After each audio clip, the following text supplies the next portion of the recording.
sida ubax dhalaalo kurta dhinacyadiyo udhumiyo laga xareedii dhajiifto nimca loo dhammaystiray nolosha qurbuhu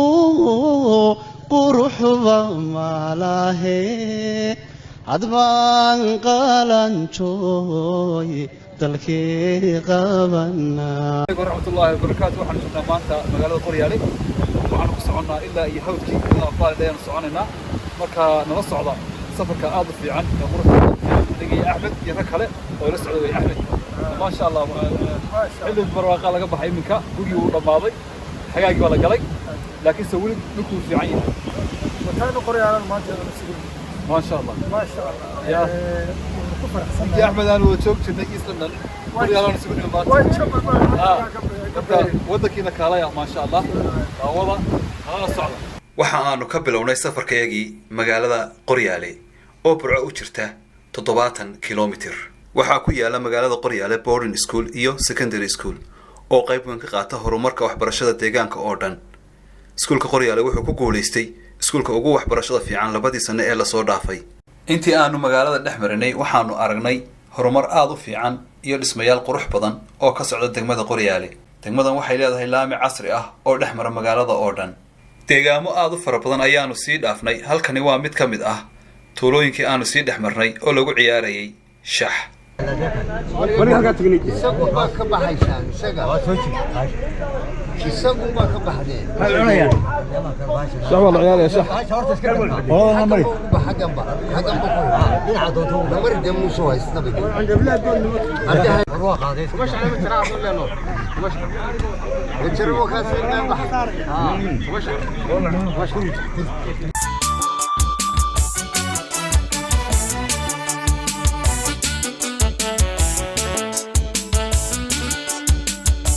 waqti duhurnimo ah ayaanu soo gaarnay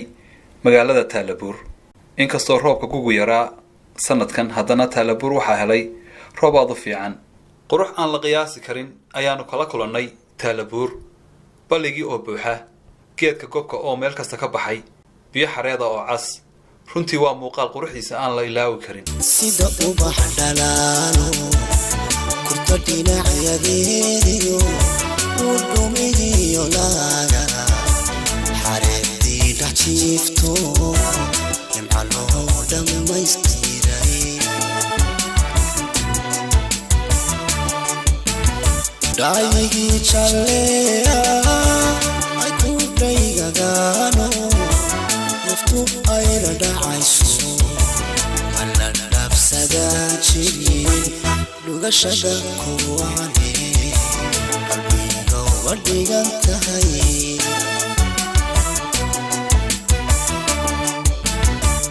allow yaa ku dhoorto dhibtaaka ilaasho axadin yaad u noqotaa annaga oo safarkayagii halkii ka sii wadana waxaanu qabanay dhinaca magaalada Dheryale waa mataanow geedkana waa noocma geedka waxa weey waa mareen haye ya safarta midis waka midis meel la cunaa geedka ma cunaa ya geedka ma cunaa ma sha Allah geeli waka taaqaya galabnimo casar ah ayaanu soo gaadhnay magaalada Dheryale magaalada gudaheeda iyo baadiyaheeda waxaanu ku aragnay dad reer guuraa ah oo xoolo badan wata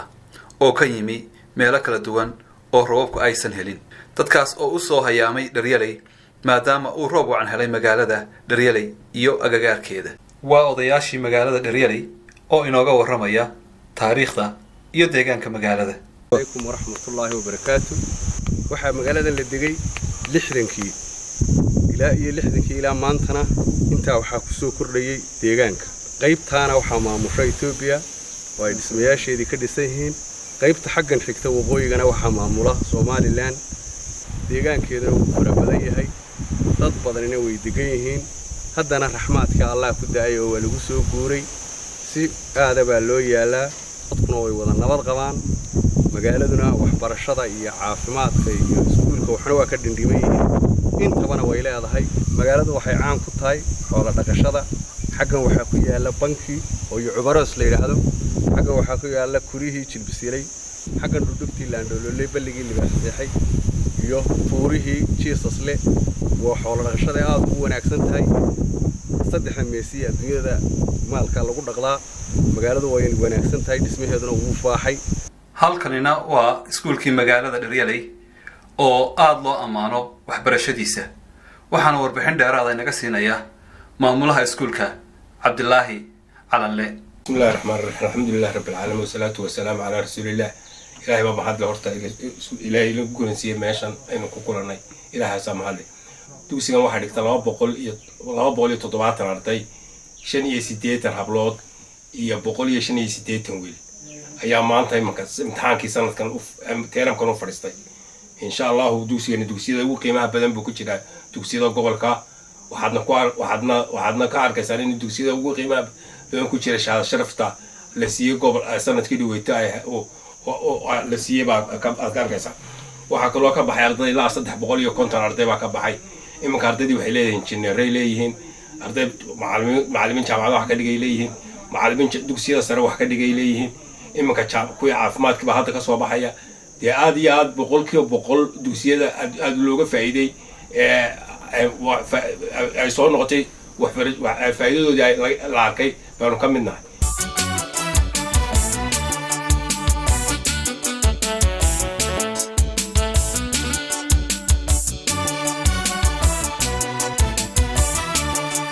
laba boqol baa reer leeyihiin miya laba boqol ilaa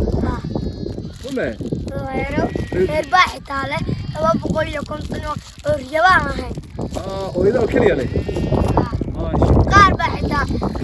10 reer riyaal oo riyabaan ahayn reernimada kula socday ya ninkan waa mise jir laba jir wey waa laba jir walaalana haddii dhulka baad ka soo baxay وغيرنا هدي بركدي بيوبي هوي هاي بالدنا حياتي baashan aad daawanayso waxaa loo yaqaanaa af Soomaaliga tigirin ayaa loo yaqaanaa waa teeki marka qurba joogta dibadda ku maqan ee teekiga iyo digaaga genetically modified ka ka dheregta lagu duro irbada kaaba wad cuntaane kaalaya cuna kan organic ah ee dhirtaas soo ma aragtaan dhirtaas natural ka daaqaya kaalaya ka dhirga kana idin caafimaad wacan oo waxba lagu durin oo dhirtaas dawada ah daaqaya kaalaya kan cuna magaalada dhagax dheer ayaanu soo gaadhnay subaxnimo annagoo booqannay meelo badan oo uu ka mid yahay iskuulku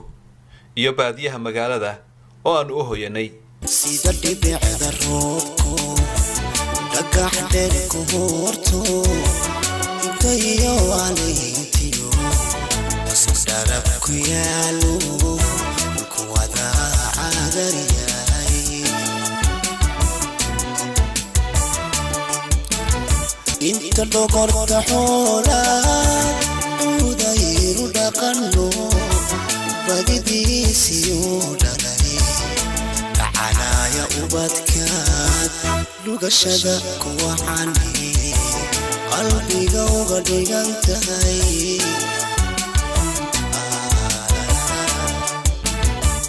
allow yaa ku doorto dhibtaadka ilaasho dhaxdiniyaad u noqotaa iskuulka dhagax dheer wuxuu halbowle u yahay waxbarashada deegaanka oo dhan waxaa warbixin dheeraada inaga siinaya macallin ka mid ah macallimiinta iskuulka Ibrahim Umar. السلام عليكم ورحمة الله تعالى وبركاته. ما هذه الله بأسكال مركه هراء لما كنا يفرتوا فرمي لما يتمد دفعات أيادوك سجا يعني قاعد كقلة بيدوك سجا حكم بحيادوك سريع وجدبي وقاركات ما تأيين دكتور كشقية مع يعني قبل الله دوك سجا رهانتي ودوك سيدا يعني قبل كتقدر وكفانه أما يعني قال بدبر توه أن أرضنا ما تدقت دوك سجا ولا بقولي كنتون أرضي أياد دكتور الحمد لله. وحاكله أو إبراهيم عمر نوشة جاي إن أرضي بدنا يجي ماتان اسكول كذا قدر deegaamo badan oo u dhow magaalada maalin labaadii safarkayaga xilli duhurnimo ah ayaanu soo gaadhnay degmada Dhuqashay oo ah magaalo aad u weyn waxay caan ku tahay ceelasha waa magaalo qayb weyn ka qaadata baahida reer guuraaga iyagoo isaga yimaada meelo badan xoolahana ka waraabsada khaas ahaan xilliga abaaraha waa bilowgii xagaaga waxa dhirta ruxayaana waa dabaylo waxa aanu la kulannay geel aad u badan oo markaa ka cabayay ceelasha dhoqoshay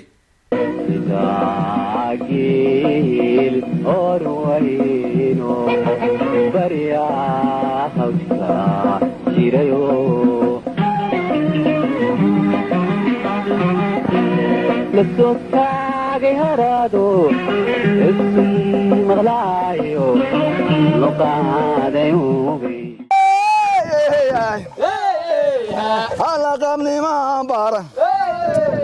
واربى القرى ساقون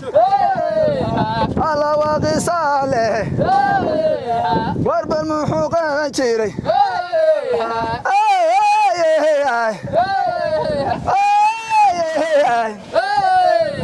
على ولد كيسه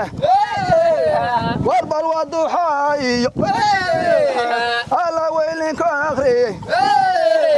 على وحكارين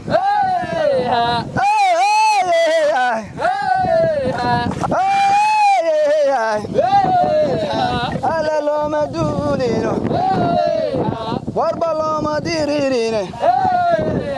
على دغلاهيو واربى الدعاء لاغو هلاي daawadayaal nolosheenna horumarkeenna iyo dhaqaalaheenna waxay ku salaysnaayeen nolosha miyiga markaas sidee baynu u xoojin karnaa nolosha miyiga waxaynu u xoojin karnaa inagoo develop garayna miyiga iyo tuulooyinka oo loo sameeyo xanaanooyin hospitals iskuullo iyagoo meeshooda jooga dowladda dhexe gobolada iyo dadka deegaankuba ay ka tashadaan sida ay u taageeri lahaayeen nolosha miyiga si aanay dadku ugu soo wada yaacin magaalooyinka waaweyn haddii aan sidaa la samaynin quruxdan badan ee aad u jeedaan xoolaheenna iyo dhaqankeena quruxda badaniba way baaba'ayaan